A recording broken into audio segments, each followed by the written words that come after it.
सुनो, एक चुनरी भी श्री जी की दे दो।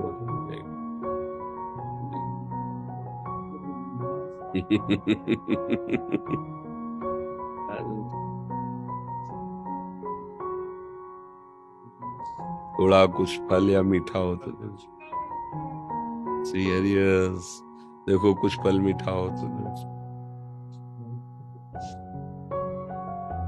हाँ, ये चुनरी दे दो, ये प्रसादी चुनरी है। हाँ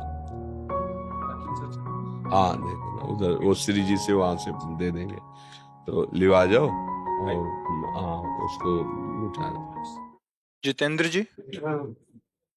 राधा राधा राधा। हाँ, महाराज जी, मैं यहाँ आकर धन्य हो गया। महाराज जी, यहाँ पर सिर्फ आपसे मिलने के लिए आया हूँ।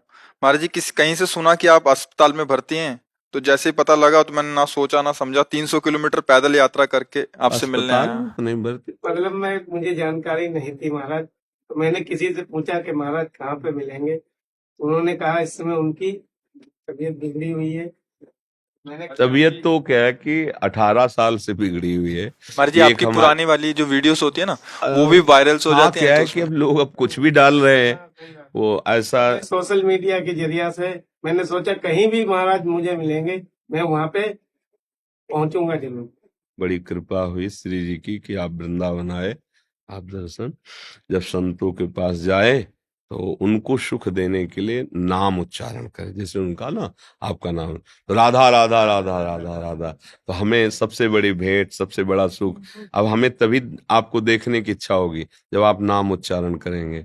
ऐसे जैसे आप हाँ बोले ना, अब चूंकि आपको संग नहीं मिला ना, इसलिए कभी किसी भी संत के पास जाओ तो उसको नाम सुनाओ। जैसे देखते हैं ना संत, बाबा जय श्री राम, बाबा राधे श्याम, राधा राधा, तो उससे हमें सुख मिलता है कि आपने हमारे आराध्य देव का स्मरण, तब आपको हम प्यार दृष्टि से देखते हैं।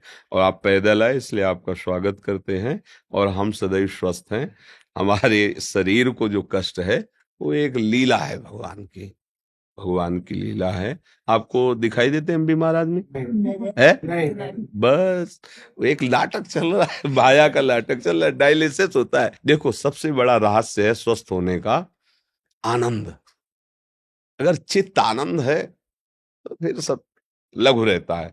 अब हमें प्रियाजू के चरणों का आश्रय सहारा मिल गया है, तो हर समय मन उनकी कृपा से आनंदित रहता है। शरीर कष्ट में रहता है, डायलिसिस होते हैं, बड़ी दवाइयां हैं, बड़ा कष्ट है, पर वो सब एक बाहरी माया का नाटक मात्र है। आनंद है हमें। अस्पताल में भी भर्ती रहना पड़ा, ऑपरेशन भी हुए, सब दुनिया की चीजें, पर ये सब माया का नाटक है। आनंद है तो प्रभु के नाम में, रूप में, और उसी आनंद के बल से हम आनंदित रहते हैं, और वही हमारे जीवन का परम लाभ है।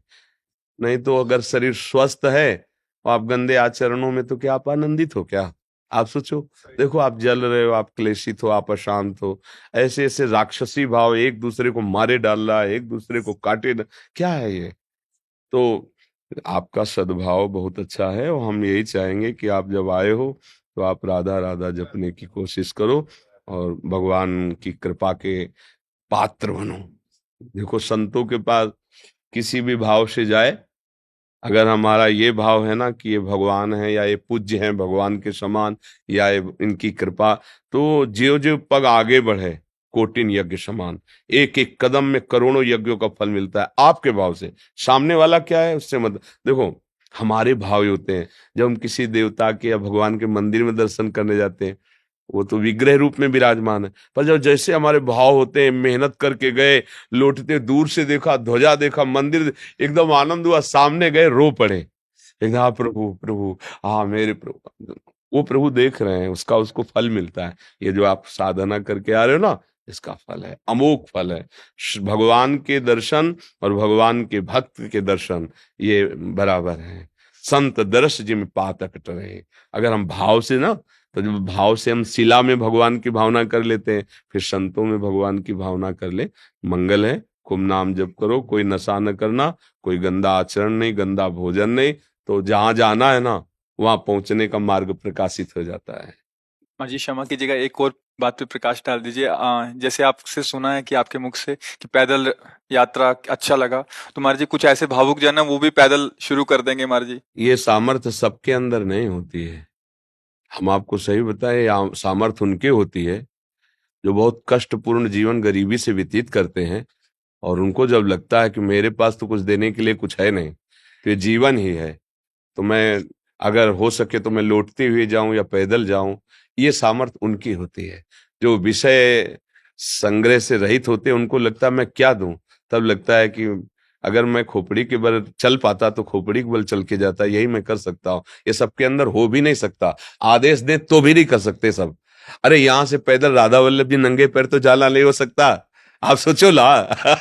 अच्छा, 40 कोस सैकड़ों कोस दूर से पैदल, ये उनकी बात होती है ना, जो गृहस्थी में रह के कष्ट सहते हैं और उनको लगता है मैं किसी योग्य नहीं हूँ, क्या दे सकता हूँ संत को, तो मैं पैदल चल कर जाता हूँ उनके दर्शन के लिए।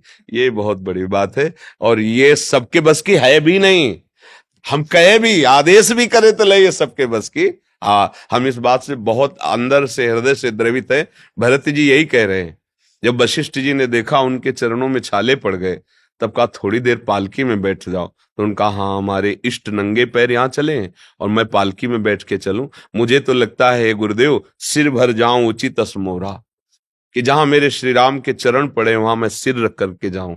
ऐसा ये तो सबके हृदय में नहीं होता, ये हम जानते हैं, सबके हृदय में नहीं होता। ये विषय सुख भोगने वालों के हृदय में आ ही नहीं सकता।